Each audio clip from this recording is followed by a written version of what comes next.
Restrictions anti-Covid, comment ça se passe ailleurs en Europe? À écouter et lire les réactions aux annonces des couvre-feux, on a l'impression que la France serait le pays le plus radical du monde face à l'épidémie. Beaucoup se lamentent sur les réseaux sociaux de la perte de toute vie sociale. Donc on peut d'abord rappeler les chiffres. Le coronavirus actuellement, c'est plus de 34 000 morts en France, une centaine par jour depuis une semaine, mais aussi de plus en plus d'admissions dans les hôpitaux qui commencent à saturer.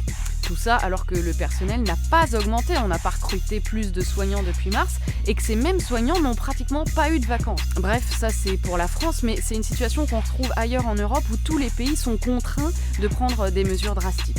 Alors d'abord en Irlande, face à la recrudescence des contaminations, le gouvernement a mis en place avant-hier un reconfinement pour 1 mois et demi. C'est quand même autre chose qu'un couvre-feu de 6 semaines.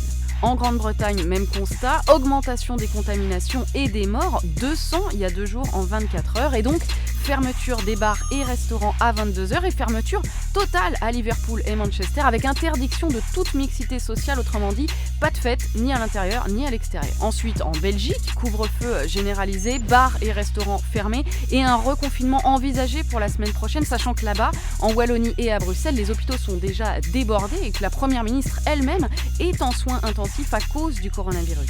En revanche, juste à côté, en Allemagne, la situation est jugée grave par les autorités sanitaires, mais pas de reconfinement ni de couvre-feu, tout simplement parce qu'il n'y a pas de saturation des hôpitaux.